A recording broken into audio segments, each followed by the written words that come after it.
আসসালামু আলাইকুম। সবাই কেমন আছেন? আমরা খুবই ভালো আছি। আপনাদের সাথে আবার সুন্দরবনের গল্প বলবো। এইটা আমাদের সুন্দরবনের পার্ট 8 এর গল্প। রাতে ডিনার করে আমরা ঘুমিয়ে পড়েছিলাম। বাইরে তখন প্রচন্ড বৃষ্টি শুরু হয়েছিল। প্রচন্ড বৃষ্টিতে জঙ্গলের মধ্যে অন্যরকম একটা ফিলিং কাজ করছিল।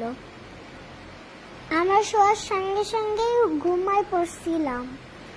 ভোর 5টার দিকে উঠে দেখি অনেক বৃষ্টি হচ্ছে। একটু বেলকনিতে গেলাম। পরিবেশটা খুবই চমৎকার লাগছিল। ভিউটা এত সুন্দর বলে বোঝাতে পারবো না। সকাল সকাল মনটাই ফ্রেশ হয়ে গেল। এখন খালে ভাটা চলছে, তাই পানি অনেক নিচে নেমে গিয়েছে। আমার খুব মন চাইছিল বাইরে যেতে, কিন্তু প্রচন্ড বৃষ্টিতে বের হতে পারলাম না। আরো একটু বৃষ্টিতে হাত দিয়ে যেতে লাগলো। প্রচন্ড গরমের মধ্যে বাইরে ঠান্ডা ঠান্ডা লাগছিল। অসম্ভব ভালো লাগছিল।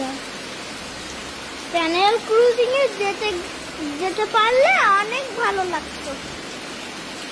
বৃষ্টির জন্য তো বের হতে পারছি না, তাই বেলকনিতে দাঁড়িয়ে বৃষ্টি দেখতে থাকি।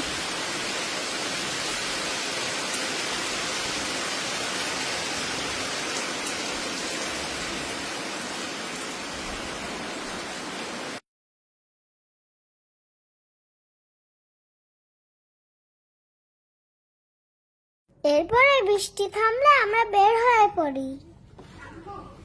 আগে আমরা ক্যানেল ক্রুজিং এ যাব, তারপর আমরা ফিরে নাস্তা করব।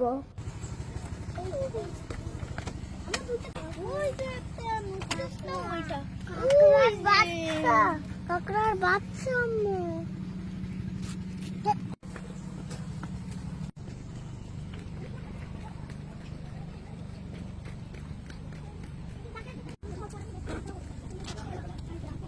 ভাটার সময় শেষ হয়ে যাচ্ছে। খাইলে দ্রুত জ্বর এসে পড়বে, তাই আমরা খুব দ্রুত যাচ্ছিলাম। গতকাল আমরা জোয়ারে ক্যানেল ক্রুজিং করছি। এই সকালে আমরা ভাটাতে ক্যানেল ক্রুজিং করব। দেখুন এই ফলগুলা, এইগুলা বনের ভিতর থেকে ভেসে আসছে। এগুলো জোয়ারের পানির সাথে ভেসে আসছে। সকালের আবহাওয়াটা খুবই সুন্দর। ঠান্ডা ঠান্ডা বাতাস গায়ে লাগলে ভালো লাগছিল। আমরা খুবই এনজয় করছিলাম। আমরা এখন ছোট খালের ভিতরে চলে যাব। আমরা বাঘ মামার বাসা দেখব। ওই দেখুন নৌকায় করে মাছ ধরছে। খালের মাছগুলা খুবই টেস্টি। খালের নাম ঢাকমারি খাল। এটা আমি আগেও বলেছিলাম।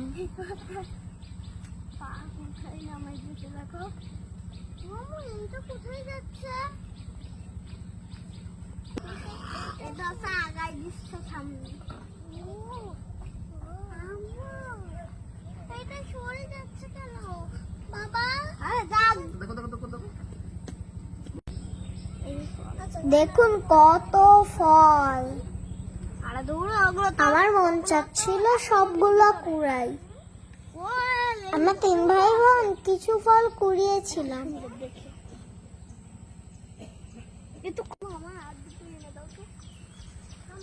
আমাদের মাঝি বোট আনতে গেছে, তাই আমরা বসে ওয়েট করছি। বোট যখন এখানে লিখেছিল তখন জোয়ার ছিল, এখন ভাটা। বোটটা রেডি করতে মাঝির বেশ সময় লাগলো। এবার আমরা বেরিয়ে পড়লাম জঙ্গলের ভেতরে যত দূর যাওয়া যায়। আমরা এখন যাব আর ঘুরে ঘুরে এখানকার পরিবেশ দেখব, অনেক পশু পাখি দেখব, অনেক গাছপালা চিনব। আমরা জোয়ারের উল্টা দিকে যাচ্ছি, এই জন্য মাঝি বোটটা একটু টেনে নিয়ে যাচ্ছে। ওনার খুব কষ্ট হচ্ছিল, স্রোতের বিপরীতে যেতে কষ্ট। এখন আমরা জঙ্গলটা দেখব, আমার সাথে সাথে আপনারাও দেখুন।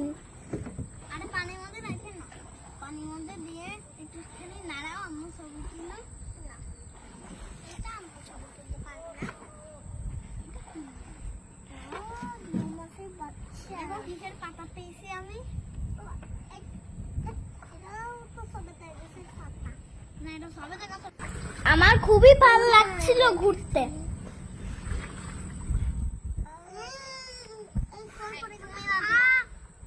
একটু একটু বাঘের ভয়ও করছিল।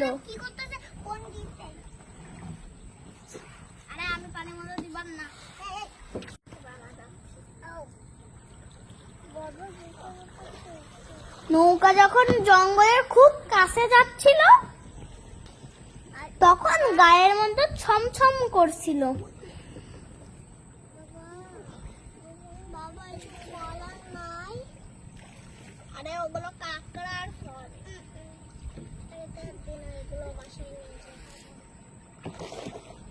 মাঝির কষ্ট দেখে আমার খারাপ লাগছিল।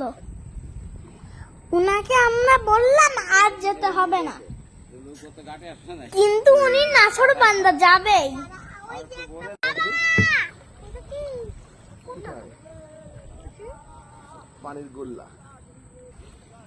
আমরা দেখলাম নৌকায় লোকেরা মাছ ধরছে, দেখতে খুবই ভালো লাগছিল।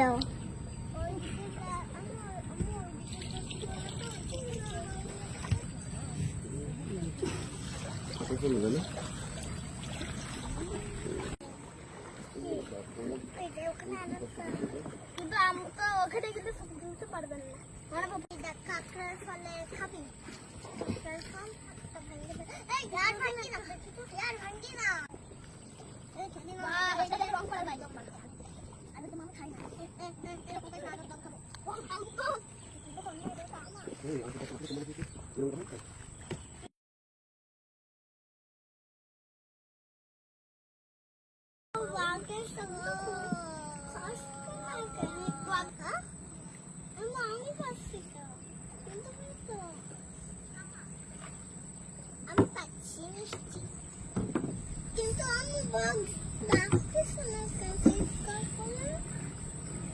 দেখুন কি ভয়ঙ্কর এখানে।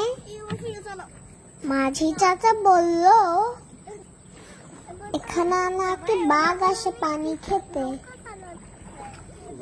আমাদের বেশ ভয় লাগছিল, গায়ের মধ্যে ছমছম করছিল। এই বুঝি বাঘ এসে পড়ে।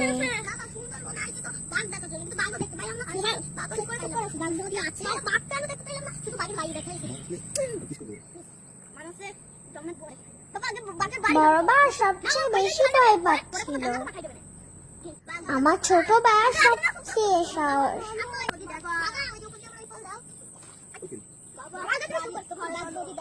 আমাদের নৌকা এখন ঠিক হয়ে গেছে।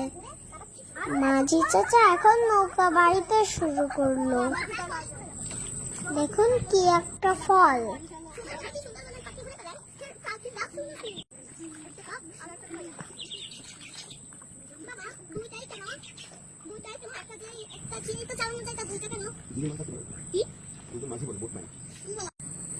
বাবা তুমি যে ওখানে চালাও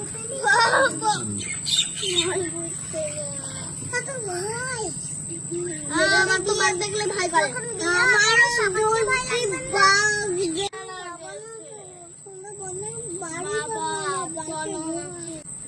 এই ভয়ঙ্কর জায়গায় নৌকাতে ঘোরা, বেশ ভয়ঙ্কর অভিজ্ঞতা।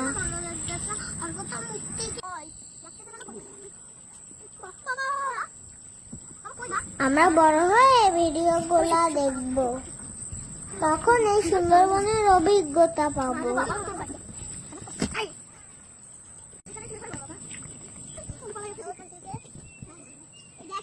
আমার বেশ মজা লাগছিল নৌকাতে ঘুরতে। ওই দেখুন কি সুন্দর একটা ব্যাঙ, একটু সুন্দরবনের ব্যাঙ, চেহারাটা বেশ সুন্দর। ওই দেখুন ছোট ছোট মাছ।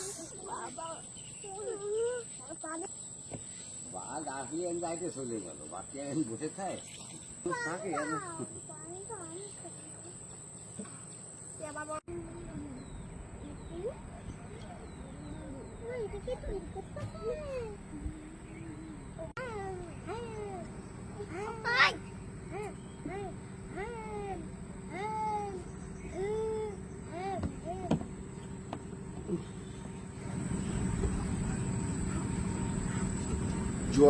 গোলপাতার জঙ্গলটা খুব ভালো লাগছিল আমার।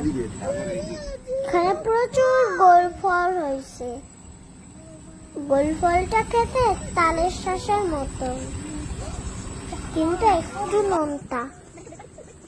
জঙ্গলে যারা কাঠ আর মধু আনতে যায়, তারাই গোল ফল খায় প্রচুর।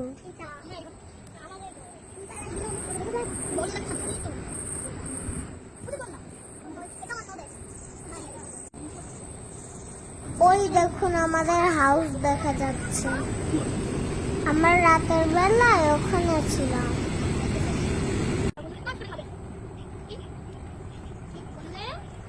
সত্যি বলতে কি, সকালের এই ক্যানেল ক্রুজিংটা মনটা ফুরফুরি করে দিল।